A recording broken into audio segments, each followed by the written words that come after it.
वंदे मातरम। सभी का बहुत बहुत स्वागत है। इसकी जरूरत नहीं पड़ेगी, ऐसी आवाज आ रही है, मेरे को लगता है आ रही है।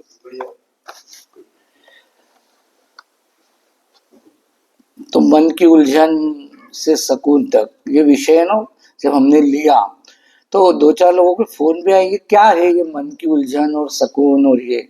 तो मेरे को भी नहीं मालूम था कि क्या हम करने वाले हैं। कपिल जी ने उसका विषय दे दिया, हमने चलो इसी पे कुछ बात करेंगे, मन की उलझन से सुकून तक।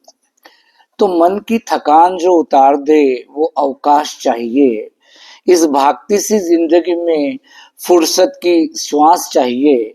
चेहरों को नहीं, दिल को भी पढ़ने का वक्त हो। मुखौटों से कुछ पल का संन्यास चाहिए। अब बहुत मन भर गया बड़प्पन और मान से, इसको भी कुछ दिन का उपवास चाहिए। बन जाऊं तितली या परिंदा, बन जाऊं तितली या परिंदा कोई, वो आभास चाहिए। मन की थकान जो उतार दे वो अवकाश चाहिए। तो इन शब्दों के साथ हम हमारी आज का कार्यक्रम आरंभ करते हैं। कौन कौन यहाँ आज सीढ़ियों से आए वो हाथ ऊपर करिए। हैं सीढ़ियों से आने वाले हैं 8-10 लोग। कौन कौन लिफ्ट से आए?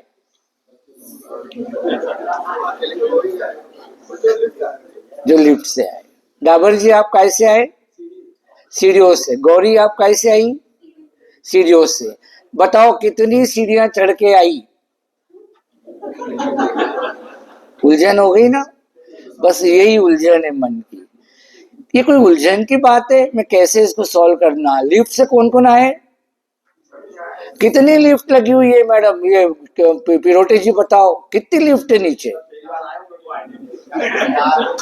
अब उलझन में डाल दिया मैंने आपको। छोटी सी बात है और आपने उसको उलझन में ले लिया। गौरी यदि आप मेरे को बोलती कि 40 सीढ़ी में चढ़ के आई, तो मेरे को थोड़ी मालूम, मैं आज तक सीढ़ियों से नहीं आया हूं। आपने इतनी सी बात की उलझन बना दी। उलझन की क्या बात है? क्या काम है उन सीढ़ियों के नंबर का आपके जीवन में, जो आपने 5 मिनट अपने उसमें मेरे बोलने के बाद अभी भी घर पे जाके सोचोगी तो मैं गिन के आती हूँ। कल आएगी और गिनेगी आके सीढ़ियां। पिरोटे जी आप भी देखोगे नीचे जाके तो 3 लिफ्ट अभी इधर चल रही है, 1 नंबर वाली चल रही है, 2 नंबर और 3 नंबर अभी नहीं चल, उधर और 2 लिफ्ट और बन रही है।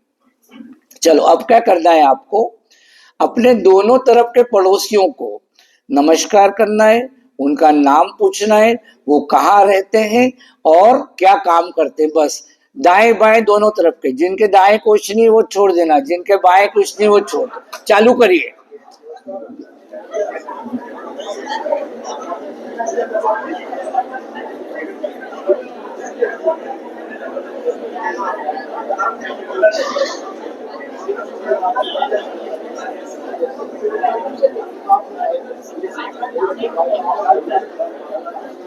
चलिए हो गया, हो गया काफी, सबने जान लिया। चलिए सरिता सेंगर आप खड़े रहिए। सरिता खड़े रहो आप, और अपने दोनों तरफ के पड़ोसियों का नाम बताइए। क्या उनके बारे में पूरा बताओ। अरे पूछना नहीं, पूछना थोड़ी, इधर के पड़ोसी का नाम बताओ। चलो जायसवाल जी आप बताओ दोनों तरफ के पड़ोसियों के नाम। खरे साहब नहीं मालूम? बस ये उलझन हो गई ना आपको। कभी पड़ोसियों से, कोई अननोन व्यक्ति से आपने बात की क्या कभी? यदि बात करोगे तो जीवन में कभी भी उलझने आने ही नहीं वाली है।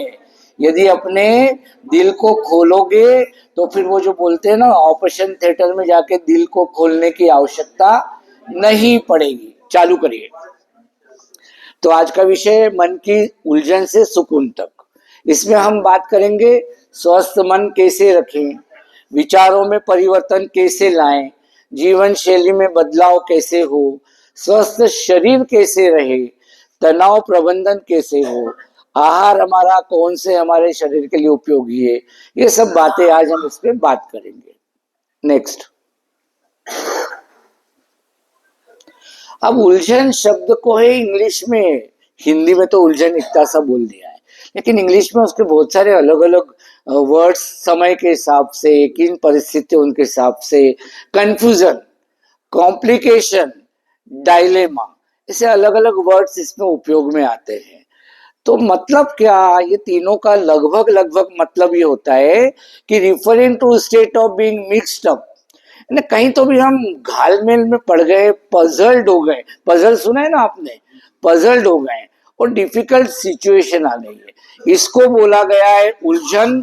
नीचे एग्जैक्ट वर्ड जो उलझन का है वो है टैंगल, और भूल भुलैया, मेज, भूल भुलैया में जाते हैं वो उलझन। Next, we got lost in this maze of corridor, हम हिंदी में बोलते हैं अरे रास्ते के भूल भुलैया में हम कहीं घूम गए, बहुत दिन से ढूंढ रहे हैं। अभी मेरे को फोन आया था प्रकाश महाजन का, किधर है ये आपका कार्यक्रम, दिख ही नहीं रहे, मतलब अभी भी कहीं भूल भुलैया में है। मैंने उनको बोला था दूसरी मंजिल पे आ जाना, आ गए प्रकाश महाजन, आ गए, चलो। तो उलझने जो हैं, किसी को कम किसी को ज्यादा, वो जो सरिता सेंगर है, काशीराम पिरोटे है, ये एकदम से डर गए, बाप रे, मैंने लिफ्ट का पूछा और सीढ़ियों का पूछा तो ये उलझ गए।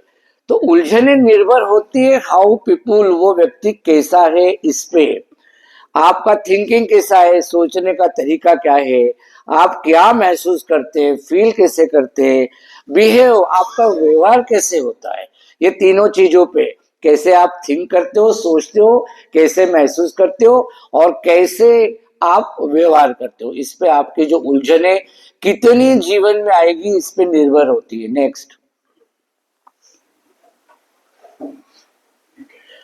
अब अभी पुरुषोत्तम गुप्ता जी से मैं बोल रहा था तो वो बोलते कि आप क्या करते हो, योग करते हो। नितिन जी भाटिया आप क्या करते हो, आप दौड़ते हो, साइकिल चलाते हो। तो 10% लोग इससे ठीक होते हैं, हम कुछ नहीं करते तो हम 90% जो बिना कुछ किए हुए केवल दिमाग से ठीक रहते हैं। अभी बोला उन्होंने, तो मैं उनको बताने ही वाला था मेरे लेक्चर में ये है। तो दिमाग से ठीक व्यक्ति मेंटली हेल्थी, मतलब means not only absence of mental disorder. 115 तरह की दिमाग की अलग अलग बीमारियां होती है, शाइजोफ्रेनिया से लेके डबल मेंटेलिटी, और जो भी आप ले लो, 115 नहीं है, मतलब आपका दिमाग ठिकाने पे है ऐसा कोई जरूरी नहीं है। टीवी में रोज नेता एक दूसरे को दिमाग खराब हो गया, उसका दिमाग खराब हो गया है, तो उसको कोई बीमारी थोड़ी है, वो कोई न्यूरोलॉजिस्ट से या साइकेट्रिस्ट से दवाई थोड़ी ले रहा है। अच्छा मानसिक स्वास्थ्य जीवन को आनंदित होने की जो क्षमता है आपकी, उस पर निर्भर होता है।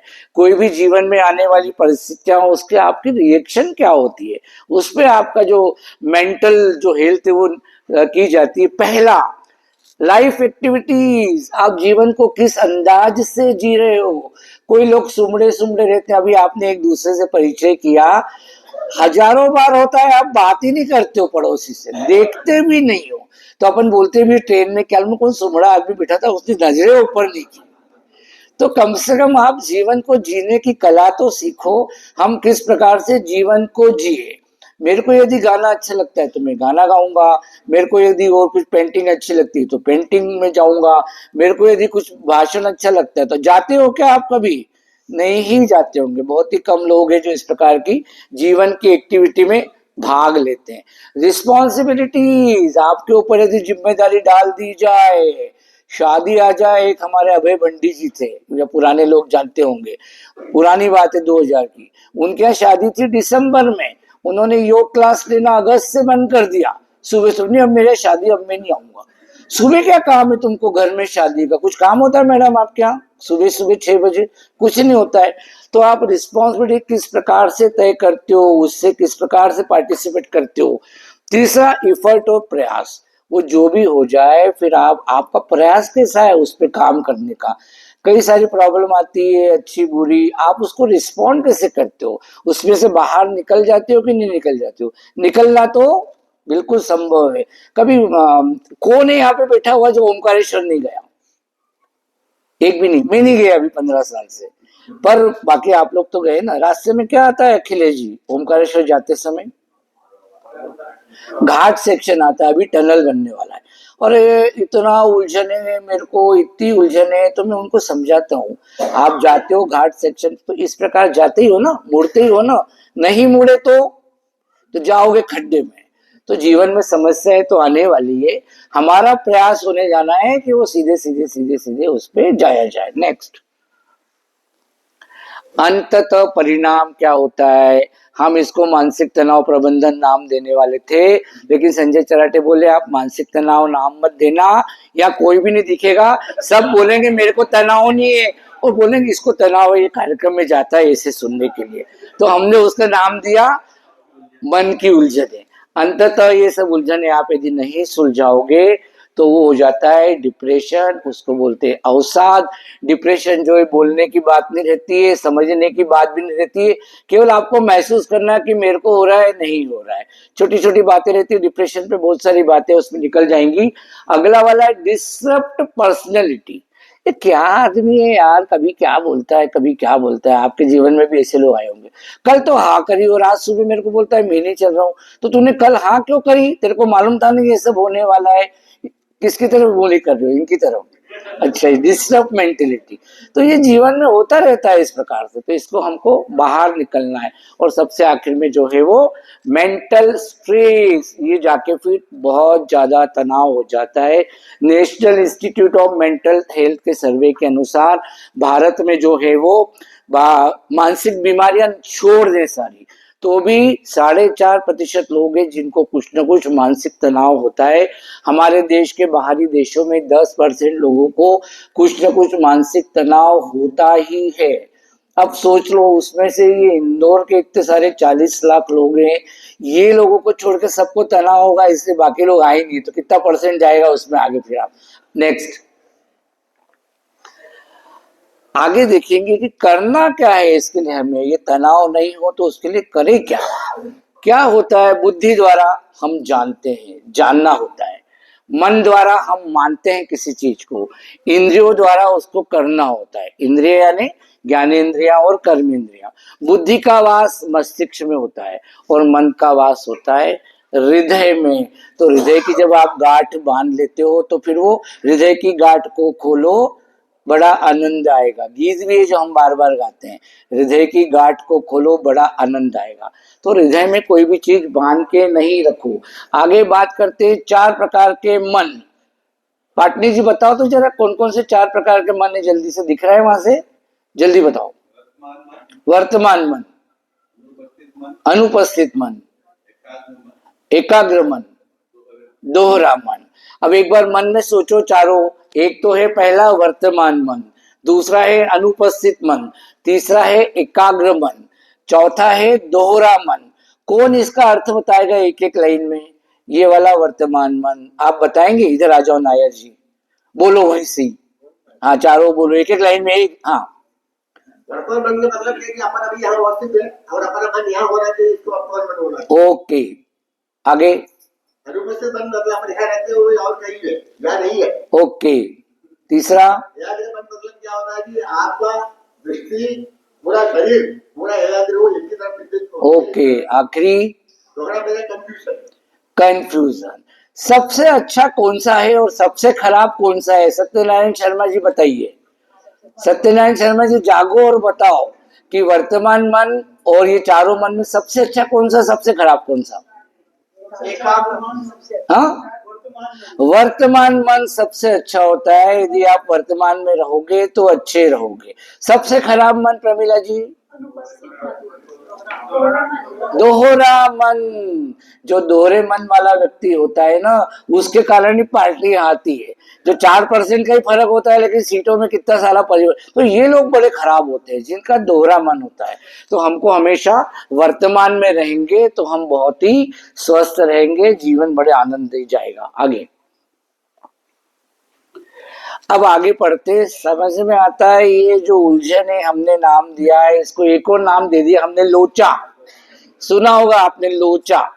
ये लोचा होता क्या है? बोलने में तो ऐसा शब्द ऐसा लगता है मजाक चल रही है, लेकिन ये वास्तव में होता है ये लोचा।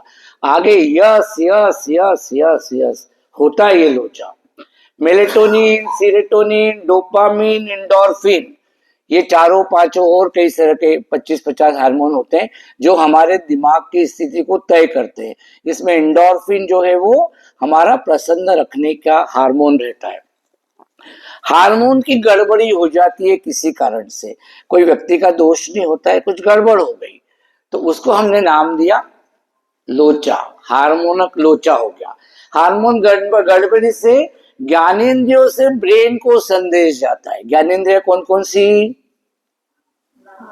नाक, कान, आंखें, स्पर्श और त्वचा। यहां से ब्रेन को मैसेज जाता है, ब्रेन से फिर कर्मेंद्रियों को मैसेज आता है, कौन से? हाथ, पांव, उपस्थ, गुदा और फिर से जीभ। वहां से ब्रेन से हार्मोन स्राव शरीर की ओर जाता है और आरंभ हो जाता है आपका जो है वो केमिकल लोचा। अगले लो, तो करना क्या है इसके लिए? आपको करना क्या पड़ेगा? ये केमिकल लोचा मतलब होता क्या है? तो उसके लिए दो तीन चीजें हम एक दूसरे को और बात में आगे बात करते हैं। पहली बात जो है वो कि एक छोटा सा जो धागा रहता है माला का, उसकी कोई कीमत नहीं होती। होती है क्या कीमत? किसकी होती है? मोती की। तो ये मोती तो इतराते फिरते हैं, लेकिन माला को बांध के किसने रखा है? धागे ने। ऐसे ही मेरे क्लिनिक पे एक दो एमआर आते हैं कभी कभी, रोज 25-50 लोग आते हैं, उसमें से 2-3 दिन में एक बार बोलते क्या स्मेल इतनी अच्छी आ रही, क्या लगाया है आपने? कुछ रूम फ्रेशनर लगाया है कि अगरबत्ती लगाई है? ऐसा वो एक ही आदमी बोलता है 50 में से। तो मेरा उसको जवाब ये रहता है कि ये अगरबत्तियां तो, ये इत्र की शीशियां तो यूं ही इतराती फिरती है, ये अगरबत्तियां इत्र की शीशियां तो यूं ही इतराती फिरती है, महक तो आप जैसे लोगों के कारण आती है। तो इतना खुश हो जाता है वो, सबको बोलता है अरे वाह डॉक्टर साहब ने कितनी बड़ी बात। इसमें बात क्या है? अगरबत्ती हम भगवान को लगाते तो हमारी पसंद की। पत्नी को पूछते कौन सी वाली लाऊं, वो चंदन वाली लाऊं कि वो वाली लाऊं? तो भगवान को लगाना ना, पत्नी को थोड़ी लगाना है। तो लोचा मतलब क्या होता है, उसका अर्थ अपन लेते हैं फिर से कि किसी को छोटा देखकर तिरस्कार ना करो, वो धागा ही था जिसने पूरा जीवन मोतियों को दे दिया। दो तीन कहानियां इस पे सुनते हैं लोचे की। फिर लोचा क्या होता है एक लाइन में मैं आपको बता दूंगा। महाराज के पास गए एक आदमी, महाराज जी मेरे को ये दुख है, मेरे को ये दुख है, मेरे को ये दुख है। महाराज के पास बहुत सारे लोग बैठे थे, तो महाराज ने बोला कल आना। फिर वापस महाराज जी मेरे को ये दुख है। तो महाराज ने बोला क्या दुख है तेरे को? कागज पेंसिल ले, एक रुमाल में बांध, और वो झाड़ दिख रहा है वहां पे उस पर बांध दे। तो व्यक्ति ने लिखा, पोटली बनाई और झाड़ की तरफ देखा, झाड़ पूरा भरा हुआ पोटलियों पोटलियों से लोगों की समस्या से। अब तू 4 दिन बाद, महाराज ने कुछ उसको उपाय बताए और फिर तू आना वापस बात करके। 4 दिन बाद आया, तो फिर बोला महाराज जी मेरा उपाय क्या करना है मेरे को? महाराज जी बोले जा तेरी पोटली निकाल के ला। पोटली निकालने गया तो भूल गया कौन से कलर का रुमाल था, भलतीज कोई लाल रंग का निकाला, उसमें तो मेरी बेटी भग गई है, शादी कर ली दूसरे से, क्या करूं महाराज? दूसरे ने बोला मेरा तो दीवाला निकल गया, क्या करूं महाराज? तो ये बोलो बाप रे लोग कितने परेशान है। तो मेरी तो कोई परेशानी नहीं। महाराज को बोला महाराज मेरी कोई परेशानी नहीं है। वापिस आ गया दूसरों की समस्या सुन के। ये कपिल जी से बात हो रही थी, मैं घर पे बोल रहा था कि घर पे बहुत झगड़ा होता है पत्नी से, तो कपिल जी ने इनके पत्नी से झगड़ा हो रहा था वो सुना दिया मेरे को ऑडियो। तो मैंने बोला मैं तो बहुत खुश हूँ, इनके जैसा झगड़ा तो मेरे यहाँ कम से कम नहीं होता है। तो दूसरों की गलतियां देखो और खुश रहने की कोशिश करो। एक और कहानी, एक पेशेंट आई मेरे पास, बहुत सारे आते हैं तो 10 में से 9 लोगों को कुछ भी नहीं होता है। पति लेके आया, बच्चा भी बड़ा था 19-20 साल का, मेरे को ये होता है, मेरे को ये होता है, मेरे को ये होता है, मेरे को ये होता है। सब समझ गया मैं, ये रिपोर्ट है मेरी। मैंने बोला इसमें तो कुछ भी नहीं है। अब वो लेडी को समझाना कि वो कैसे ठीक है। भाभी जी ये भैया क्या करते हैं? बोले इनका लोडिंग रिक्शा है और ये लोडिंग रिक्शा चलाते, क्लीनर भी होता है साथ में। तो मैंने कहा ये लोडिंग रिक्शा का ही उदाहरण भाभी जी को देते हैं। उनको भाभी जी बोला तो उनको लगा हाँ ये हमारे वाले ही है कोई, ये डॉक्टर नहीं है। फिर मैंने पूछा उनको आपने लोडिंग रिक्शा देखा है तो भरा हुआ देखा है कि खाली देखा है? तो बोलती है दोनों, हमारे घर का ये तो दोनों देखे। तो लोडिंग रिक्शा कैसे चलता है? तो उसने बताया बड़ी मुश्किल से चलता है, धीरे धीरे स्पीड से, घू घू घू घू धुआं छोड़ते हुए चलता है, साथ में साइकिल वाला भी आगे पहुंच जाता है, ऐसे चलता है। तो खाली रिक्शा देखा है आपने? बोले हाँ देखा है। तो कैसे चलता है? बोले बिल्कुल लहराते इतराते, इधर को कोई मैडम जा रही है उसको टक्कर मारते, कोई लड़का जा रहा है उसको टक्कर, ऐसे जाता है। तो आपको दोनों में से कौन सा रिक्शा अच्छा लगता है? तो बोले खाली वाला। तो बस यही तो करना है, आपने अपने दिमाग का लोडिंग रिक्शा बना दिया है। वो आप जो लोड रखा है एक्स्ट्रा उसको निकालो। और भाभी जी आपके सिर का जो लोड है वो ना आपके पति निकाल पाएंगे ना आपका क्लीनर जो निकाल पाएगा, किसको निकालना पड़ेगा? तो ये जो लोडिंग बना के रखा है दिमाग को, इसको खाली करते जाओ, इसको खाली करते जाओ। अब आगे बढ़ते हैं हम अगली वाली। करना क्या है? ये सब करने के लिए हमको करना क्या है? ये जो उलझन है सुलझाना क्या है? इसके पहले लोचा क्या है? 4 दिन पहले अभी नव संक्रांत और सब गई। तो लोचा उलझन को बोलते हैं, उलझी हुई चीज को बोलते हैं। सबसे सिंपल उदाहरण, जो पतंग का डोर ऐसा गुच्छा बन जाता है ना, जिसको लोग वह क्या करते हैं, काट के उस गुच्छे को भगा देते हैं और बाकी डोर का उपयोग करते हैं, उसको बोलते हैं लोचा। आप कहीं भी गूगल पे कहीं भी देखना तो लोचा मतलब उलझा हुआ धागा जो सुलझ नहीं पाता है। तो जीवन में हमको उस लोचे को दोनों सिरों से काट के और हटा देना है और आगे हमारे काम को बढ़ाना है। करना क्या है आगे? चित्त की वृत्तियों का निरोध करना है।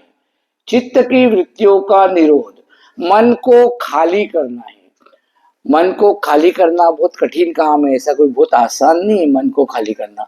आपने बंदर वाली कहानी सुनी होगी।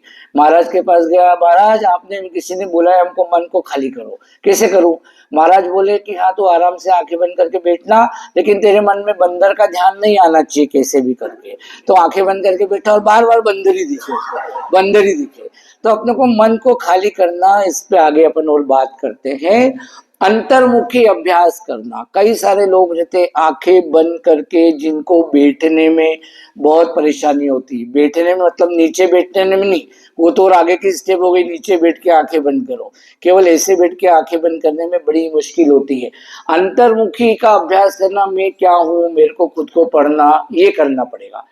करना क्या है यह समझना, मेरे को करना क्या है, मेरी प्रॉब्लम क्या है।